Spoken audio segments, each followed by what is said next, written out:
Good Morning San Antonio starts right. A crash into a lake followed by a shooting by a police officer. What we've learned about what happened at Woodlawn Lake Park yesterday. And a train derailing in Kirby. What happened and how long it'll take to clear up the mess left behind right now on GMSA. And it is a chilly start to this Sunday, but a beautiful afternoon is in store. We'll get you a look at that forecast coming up. Good morning. It's 6 a.m. on your Sunday, February 16th. Thank you so much for waking up with us. You made it. You made it. It's chilly out there this morning. I know, it's kind of going back and forth. Yesterday it was cold, then it was Did you pretty get new warm. glasses? I did. Yes, I did. Devin got new glasses. We should zoom in on those at some point. There it is. Look right into that camera. Give him a nice little winky. Everybody loved Devin's new glasses. Oh, well, thank you. Yeah. Same prescription. My eyesight isn't changing. It's just staying the same, Oh, to be young. Well, Mia, we're kind of going on this roller coaster of just cold fronts this week. Yes, more ups and downs in the forecast. Of course, yesterday was warm. We had temperatures in the 70s, plenty of afternoon sunshine. We had a cold front move in late last night, and that has sent in some colder air back into the region for this Sunday morning, and it also is breezy out there as well. Winds are generally sustained at 10 to 20 miles per hour. We've seen higher gusts already this morning, which means we have a wind chill out there. It actually feels like the 20s up into the hill country, feels like the 30s here in San Antonio, even over to New Braunfels and Seguin. Actual air temperatures in the 30s and 40s to kickstart the day. Once the sun comes up, we are going to see plenty of it. Nothing but sunshine in the forecast into this afternoon. It is going to be a beautiful day out there. Temperatures cooler than average for this time of year by about 10 degrees. 51 expected for any lunchtime plans. We've got a forecast high right around 58. Still breezy this morning. A few more gusts upwards of about 25 miles per hour possible through lunchtime. And then later on this afternoon, we'll start to see those winds subside. Now, looking ahead to tonight, a brief light freeze actually will be possible as we start to see those winds calm. Skies stay clear. Perfect recipe for those temperatures to tumble into the low 30s by tomorrow morning.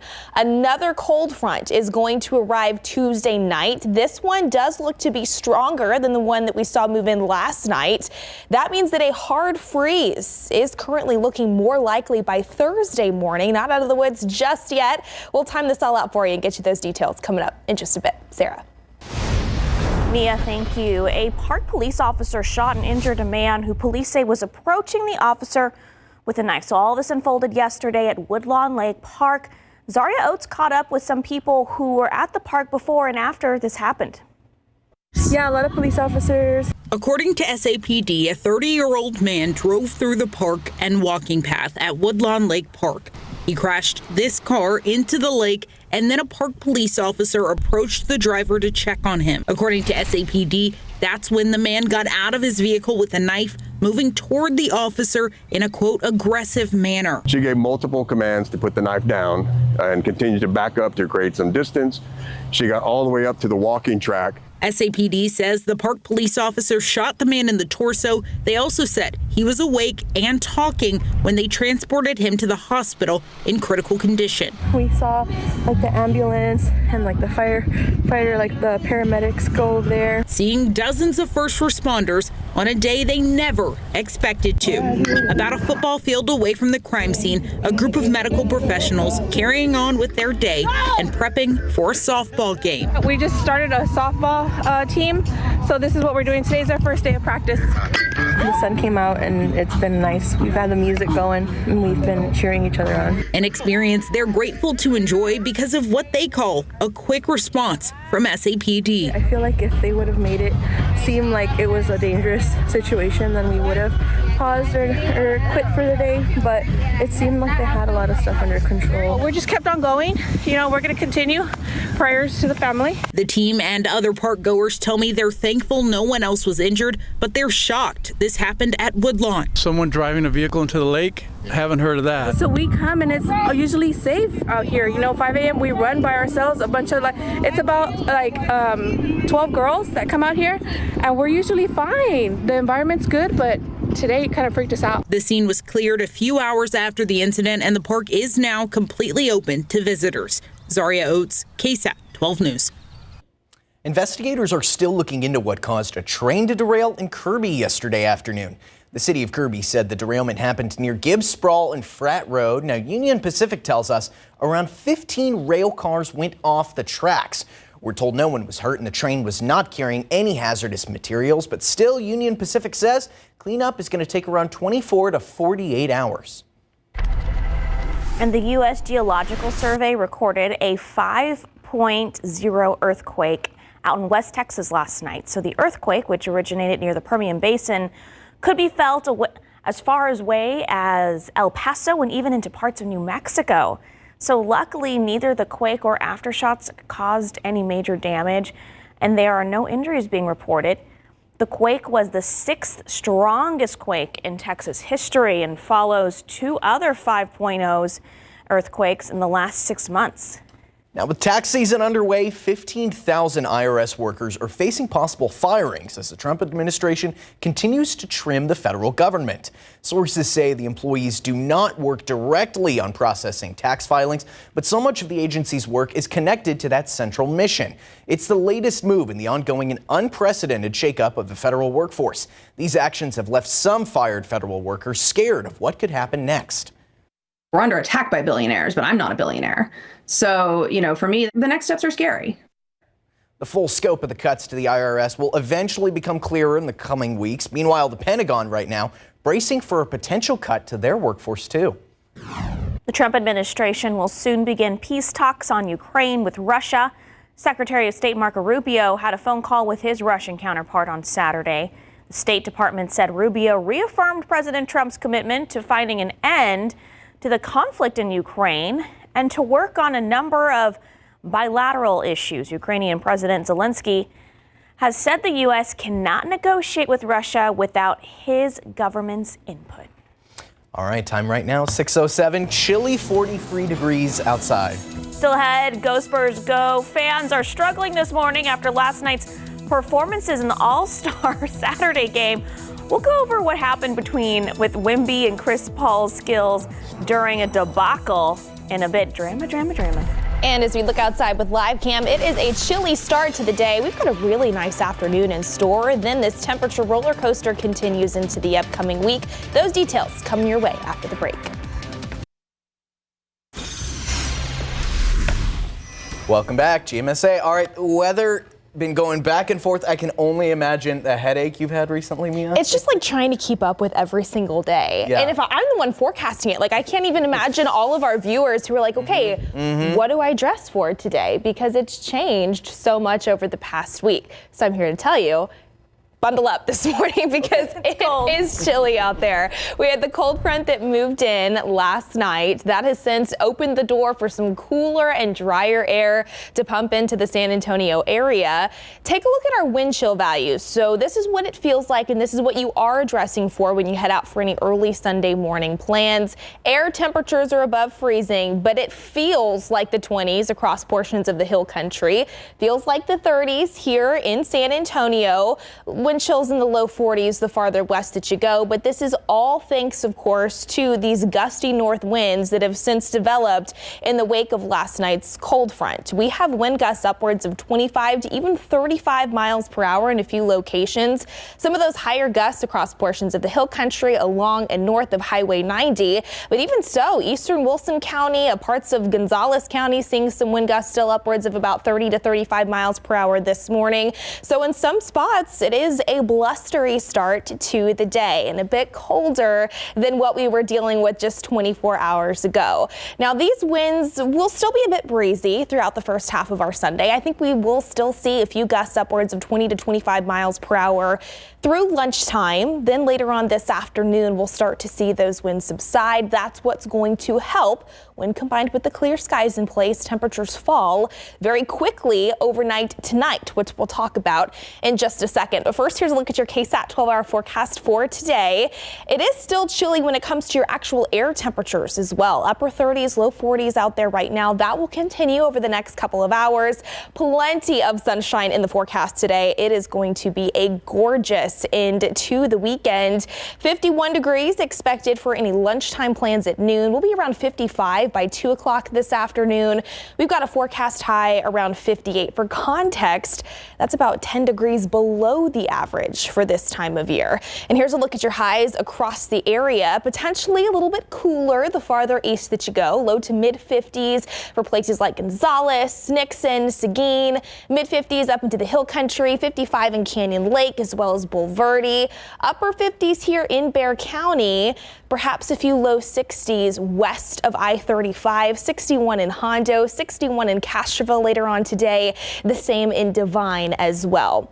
Here's a look at your morning low temperatures for tomorrow. Again, we missed out on a light freeze this morning, but I think for most of the area, we will dip down to a light freeze by tomorrow morning. Perhaps upper 20s, especially north of the San Antonio area, low 30s here in town, and the same especially outside of the city center. This is not really any concern for your pipes this go around, but make sure that if you have sensitive vegetation, cover that up again. Potted plants, bring those inside just to be on the safe side, and of course give your pets a warm place to sleep. And you will want to bundle up tomorrow morning as well. And speaking of which, for your President's Day, if you have off tomorrow, here's a look at your day part forecast. It is going to be a very cold start. We'll be in the mid 50s by lunchtime, mid 60s, so a bit warmer tomorrow afternoon. Increasing cloud cover expected throughout the day, even warmer temperatures expected as we look ahead to our Tuesday. But we are not finished with the big temperature swings and variations from one day to the next. Again, Tuesday will be a bit warmer. Here's a look at your morning low temperatures over the next week. We're back in the low 50s by Tuesday. Then we see another cold front work in Tuesday night.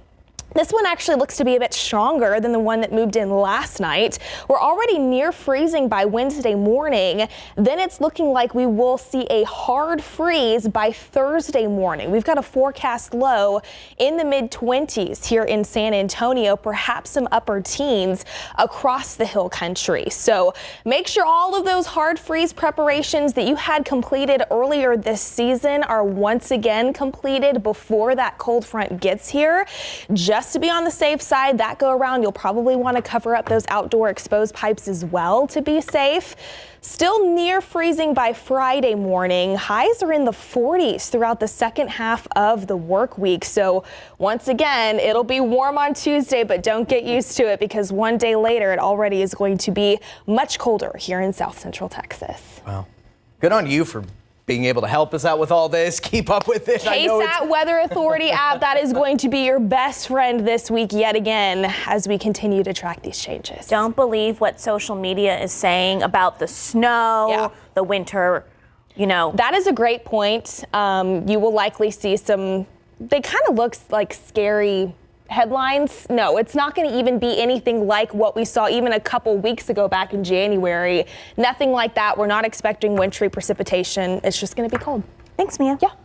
All right, let's go ahead and take a look at TransGuide really quick over here. So we have got an accident coming into our newsroom. This is right over here over at Loop 410 and Jackson Keller. As you can see, there's a large police presence over there starting to work on that. Some of the road flares over there. Looks like it's taking up most of the right lanes. You can see that TxDOT truck over there in the back telling people to go left around it. So if you're headed over that way this morning, just make sure you're keeping an eye on the roads and you should be able to stay safe here in San Antonio. Thanks for joining us. All right, it is 6:16 right now, 43 degrees outside. Coming up, Spurs fan have a lot to celebrate and complain about. Complainers this morning. After last night's All-Star challenges, we'll go over what happened, especially between Chris Paul and Wemby. But look at Steadlawn Castle. Dang. Represent. Cool to see. All right, let's go over some of your lotto numbers. For pick 3, we've got 2, 6, 3, and 3 for your daily 4. 1, 0, 0, 0, and 0. For the cash 5, 1, 6, 15, 20, and 27. Not to mention over on the backside of things, Mega Millions 11, 19, 31, 49, 56, 16, and 3. Best of luck to everyone playing. Welcome back. There were some highs and lows last night for the Spurs during the All-Star Saturday night, but let's start off with some of the positives, right? Starting off with the slam dunk contest. Let's go ahead and take a look at some of that now. Stephon Castle enters the night fresh off of winning MVP en route to the Rising Stars Championship victory.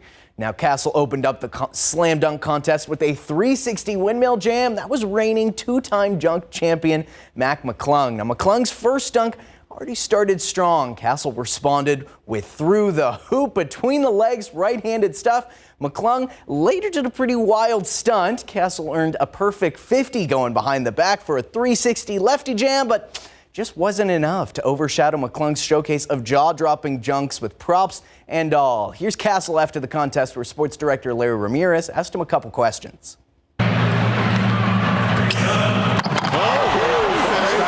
That's a nice start. I've seen that before. I like it. I like that. That's how you start. A reminder, you can help choose tonight's AT&T Slam Dunk Champion by... Coming into it, that was really, one of the things I had talked about, win or lose. I was just happy to be able to experience it. Can you talk about Mac's creativity with his dunks? Yeah, I mean, his dunks are crazy. I mean, I would give all his dunks a 52. So, I feel like he earned it. I mean, he did a great job. Your first dunk in the final round, do you feel like you should have got a 50 on that one? Yeah, I feel like I should have got a 50. I lost the first one, so, I kind of understand the 49, but, I feel like it should have been a 50. I talked to everybody. Definitely high. Disqualified. Definitely high. Oh, he just told them they were disqualified. I'm getting next. Okay, Allie. Go ahead, Allie. So before the NBA Skills Challenge started, Chris Paul having a conversation with the ref, inquiring about what we can assume was he and Wemby's strategy. The sports duo tried to lawyer the ball the Skills Challenge, striving for the fastest time, but they would end up getting DQ'd for not making valid shot attempts. The Cleveland Cavs would win the contest, but we want to know who was responsible for the idea, but turns out it was Wemby. I did, and I don't regret it. I think it was a good idea. We had the best time. Just numbers speak for themselves. We tried something that we thought could win. You see, it had the best time, so it was fun. And you said you all saw the rules as well. Did it say anything about getting disqualified for that? Yeah, I don't think so. Before we went out, he was out there asking, and they never said nothing, so. They're just trying to put their brains together. Yeah. I would do the same thing. Right. I back them. But some San Antonians were up in arms over the call to DQ the Spurs.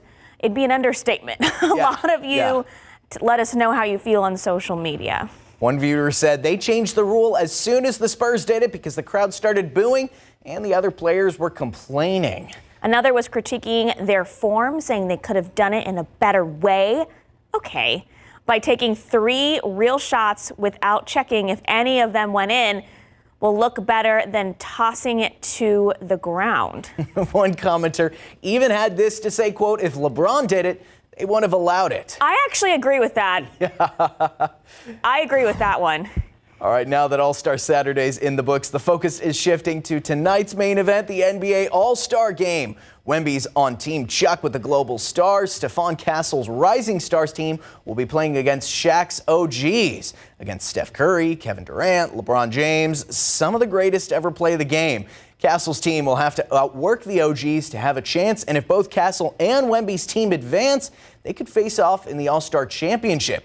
We'll have a full recap of that game tonight with an instant replay with live reactions from our Larry Ramirez. I will say, being a Spurs fan is hard. Yeah. Being a Spurs is hard because what makes the Spurs is we're not the Hollywood team. Right. We're not the fancy NBA team. Working with what we've got. Yeah, and they're hardworking and they're classic and they're classy guys. So trying to think outside of the box. You know what? You guys keep doing your thing. we back you. We support you. Boo to the refs. Oh, thanks, Sarah. All right. Time now, 6:25, 43 degrees outside. We'll have more for GMSA coming up shortly. All right. Have you seen this yet? H-E-B celebrating a big birthday, and they're celebrating in a big way. 120 lucky Texans will be getting a year's worth of groceries in honor of 120 years of H-E-B. Wow, not a bad deal. maybe I'll put my name in the running. The sweepstakes runs from now until June 9th with one winner chosen every day. You can read more about it right now on KSAT.com. Okay, so what you do, because I went down the rabbit hole, you just open up your app. And I tried doing it at the self-checkout, didn't work. So I went through and I was like, I'm getting this scan. And it's just like the little barcode up there. Pops up? It pops up. Good to go? You scan it, you're good to go. Nice. And I looked into the rules. $7,000 is what they're calling a year's worth. I don't know, my household might spend $10,000 a year on groceries. But I will take it. I don't know if I'll get up there, but hey, it's not bad to have, right? I am entering as many times as I can. All right, it's 6:29 and 43 degrees. A deadly crash in Seguin, leaving a Bluebell truck driver dead. What we've learned about the incident this morning, next. And Governor Abbott set to speak in San Antonio tomorrow about his plan for school vouchers in Texas. But what could the current legislation mean for Texas students?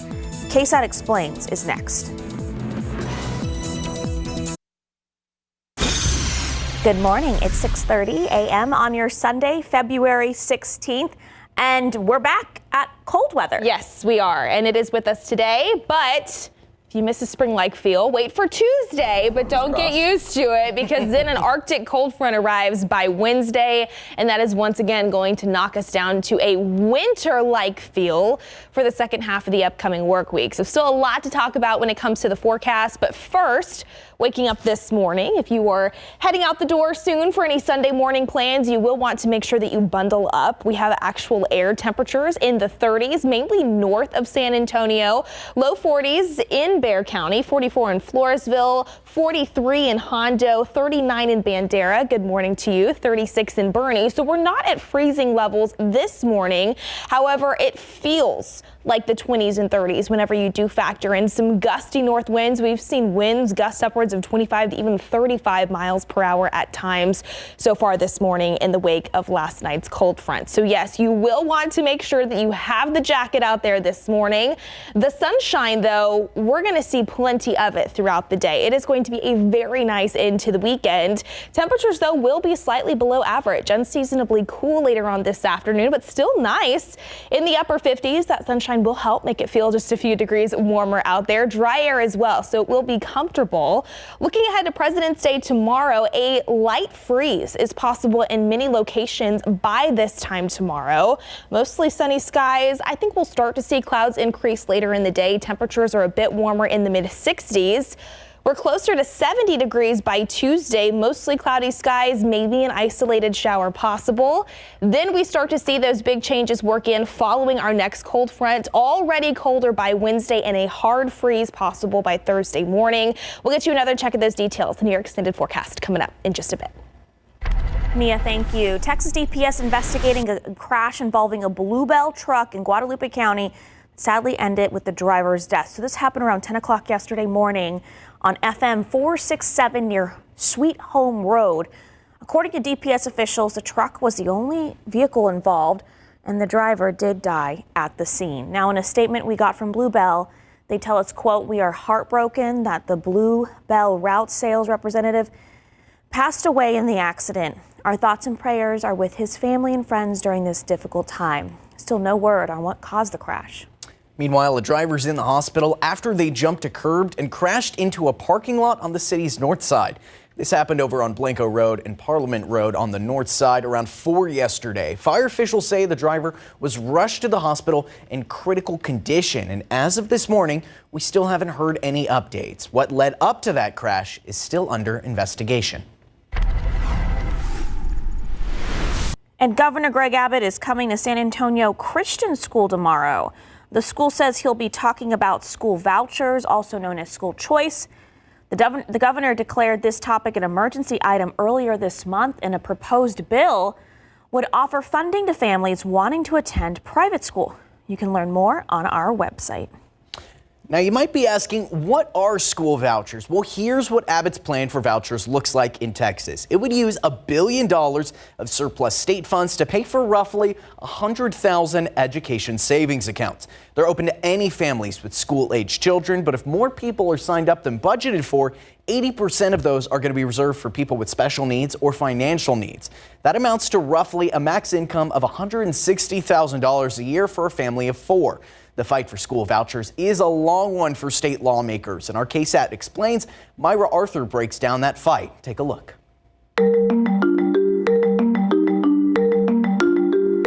The battle over school vouchers is center stage at the state capitol in 2025, but it's an idea that's been swirling in Texas for roughly 70 years. The very first school voucher proposal in Texas was proposed right after the Brown versus Board of Education decision. That decision in 1954 forced public schools to integrate, putting black students and white students in the same classrooms. The leadership in Texas at that time wanted to come up with a proposal to allow for white parents to be able to take their white kids out of integrated schools and put them in private schools. This Texas legislative report spells it out, dated September 1st, 1956. The report recommends a tuition grant plan that would give students state funds to have the child educated in a segregated, non-sectarian private school. That state money would only be given upon affidavit that the child was being withdrawn from the public schools due to the parents' dislike of integration. And that bill in that session was filibustered for, get this, 36 hours by Senator Henry B. Gonzalez of San Antonio, who said this was a disgusting, racist proposal. That's where it all started. The idea of school vouchers has ebbed and flowed among Texas lawmakers ever since, often gaining traction when cultural tensions rise. Over the years, Democrats and Republicans who opposed vouchers argued they would drain money from public schools. That part of the debate is not different now. What is different is the pressure campaign that Governor Abbott has engaged in over the last 2 years. Before the 2023 legislative session, Governor Greg Abbott said passing a voucher plan was a priority. Parents also deserve education freedom. Without that freedom, some parents are hindered in being able to help their child succeed. That must change. But it never passed, even after special legislative sessions. So Governor Abbott promised he would campaign against those Republicans who opposed vouchers. And in state primaries, he did, targeting some longtime elected leaders like John Kemple in Seguin and Steve Allison in San Antonio. Anti-Allison ads didn't talk about school vouchers, however. They focused largely on a much more visible issue in Texas at the time: the border. Governor Abbott doesn't trust Steve Allison to secure the border, and neither should we. It worked. Allison, like several other Texas Republicans who voted against vouchers, lost. I've been with the governor on every single issue, every single request he's made since I've been in the legislature, except this one issue. Everything changed on this when out-of-state money started to flow into the campaign coffers of Governor Abbott. A GOP megadonor from Pennsylvania, Jeff Yass, contributed $10 million to Governor Abbott. Yass is a billionaire investor known for his stake in TikTok and for his contributions to school voucher efforts nationwide. Here in Texas, his money helped the governor arrange a legislature more likely to give vouchers a passing grade. So this is just part of the school voucher stories that we're working on right now. Yeah, so it's a complex idea, and it's actually been done here before in San Antonio, and the results of that program likely aren't what you expect. So look out for Explains coming up later this week. All right, time now 6:40, 43 degrees outside. Still ahead on GMSA, the Magic Theater putting on a show for the whole family, what you can see this weekend, and our SA Live team takes us backstage in just a bit. And are the prices on eggs scrambling your wallet? Well, Patty Santos shows us how to raise your own egg factories in your backyard. That's coming up next. And as we take a look outside with Live Cam, it is a colder start to this Sunday, but we have a beautiful day on tap. We'll get you a look at the rest of your weekend when we come back. Welcome back. We all know egg prices are climbing. The average cost of a dozen eggs at HEB right now is $5.68, and that's not even like the special like brown organic ones, which are at $6.69. It's a lot. I mean, every time you go, it's more and more and more. Yeah. But on the bright side, imagine getting your eggs right from the source and keeping them in your backyard. Patty Santos tells us how San Antonio's family's small investment is paying off in eggs. Let's go get the chicken feed. Maya, can you put the chicken feed in so I can get the chicken feed? Say it's time to eat. Say chickens, it's time to eat. Every morning, the Cortez family walks to their backyard to see their pet chickens and to collect their thank you gifts. Look at the big one, Bubba. Wow! Today, it was nearly a dozen eggs. 9, 10 eggs. Peter Cortez started raising chickens in his backyard back in 2017 when he was still single. Now married, the whole family are chicken fanatics. Recently, I built a little recycled coop. After the kids got more interested in the chickens, I told them, all right, we'll build a bigger coop. That way, the kids can still play in the yard and have, a lot of pet chickens. Do you guys consume a lot of eggs? So we did. Now we're kind of tired of eggs. I think I'm the only one that eats eggs now. So me and maybe the kids every now and then. But yeah, those first 2 years that you just have eggs coming in, you're like, I'm kind of tired of eggs now. So today you collected 10 eggs? 10 eggs, yes. Okay. Do you know, have you ever added up how many eggs you collect in a week or in a month? I would say probably 3 dozen a week. So how much would it cost to have this in your backyard? I think definitely have at least a budget of maybe a little under $500. The coop he built himself with recycled materials. Then fresh water and food. A regular chicken feed, layer feed for chickens laying eggs. He paid about $14 for this 50-pound bag. It will last him about a month. $6 for fresh shavings that will last a few months. And a $10 annual bag of natural pesticide to keep the coop mite and lice free. That's about it. If you're gonna let them free range, just know you might not have grass within a year or two. It might cost you grass. It might cost you your grass. We don't have grass in San Antonio to begin with. I don't know. Maybe I could fit it in my apartment. I've been on this grass campaign. People always are like, how can I keep my grass alive? You can't. I have dogs that just run through my backyard every day, my dogs, and they have destroyed what grass we did have. So, I have grass back there now because we've had this rain and it's cooler. But come summer, you know the routine. Oh, yeah. The triple digits for 3 months straight. Boom. No rain. No grass. It's inevitable at this point, right? So yeah, might as well get some chickens if that's your jam. Yeah, And then just raise your own eggs at that point, I guess. There you go. Exactly. All right, speaking of the weather, let's go ahead and talk about the changes we're expecting still over the next week as this temperature roller coaster ride continues for us in San Antonio. Today, it is starting off chilly and breezy. Those winds, really gusty winds, will continue through about lunchtime before we start to see them subside a bit more into the afternoon. It will be sunny. It will be cooler. Temperatures in the upper 50s.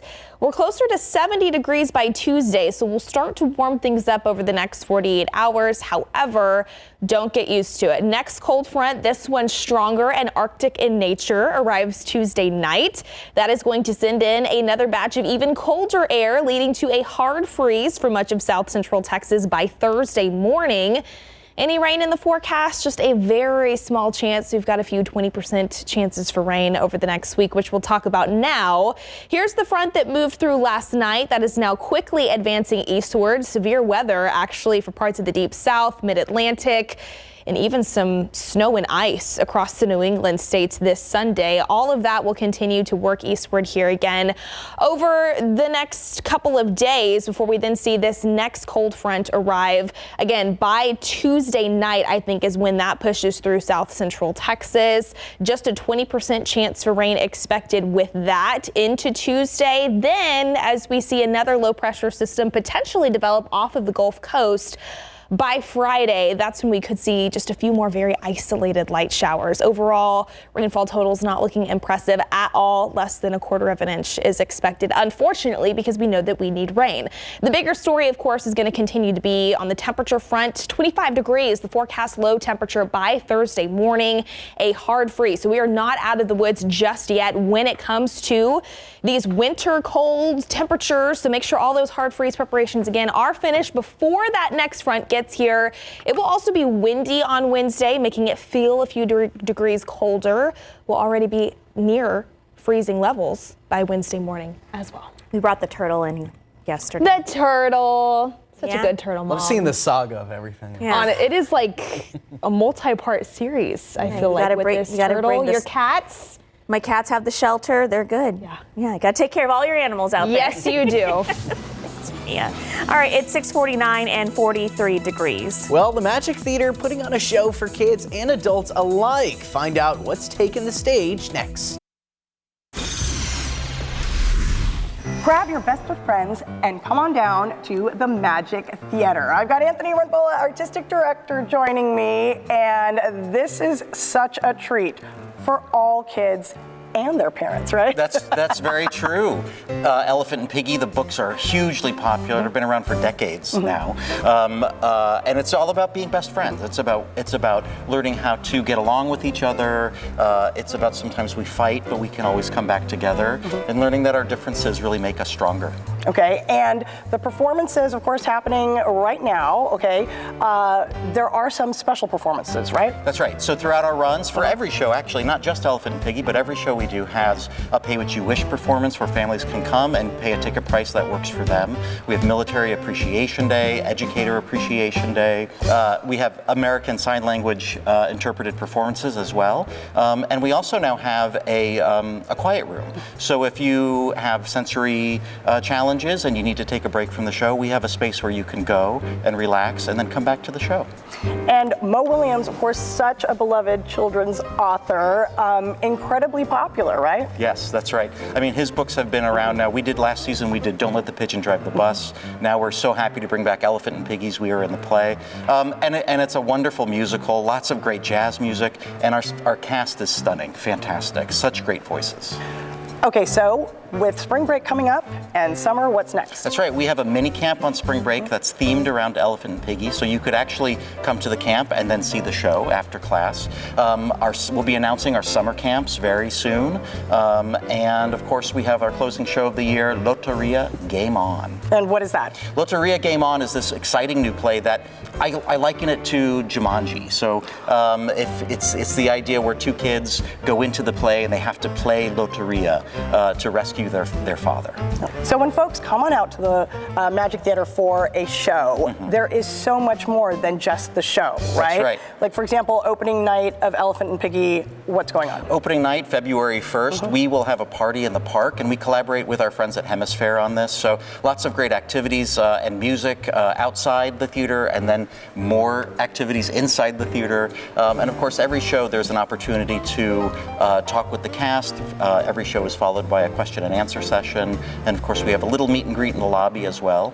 And we're also excited this year now, you can add on backstage tours. We call it the Backstage Experience. So you get to see behind the scenes a little bit. You get to kind of meet with the cast and get pictures on stage as well. So it's an exciting add-on that you can now kind of like have a whole day. For the kids, yes, and for the parents too. Yeah. All right, so if they want to come out and see the show, how long do they have? We have from February 1st until March 23rd. All right, so snag those tickets on your website, right? That's right, magictheater.org. Magic with a K, theaterre.org.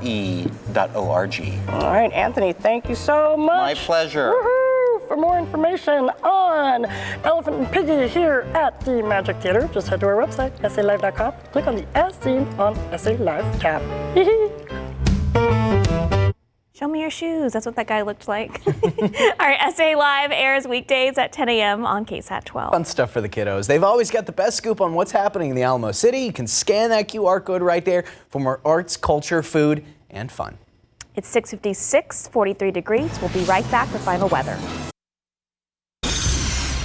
Here's something exciting. The San Antonio Zoo running for the USA Today's 2025 10 Best Reader's Choice Awards. It's the second year in a row they've made the cut. and voting for the award is officially underway. Hey, it's not that hard. I just did it, right? Votes can be cast once a day, every day until March 10th when it ends. We checked as of this morning. They're currently ranked 11th. So if you love the zoo and want to show them some love, you can go online now and cast your vote. Gonna have to go do that. It's a cute little monkey on that photo there. Hey, we'll be back here at 8 a.m.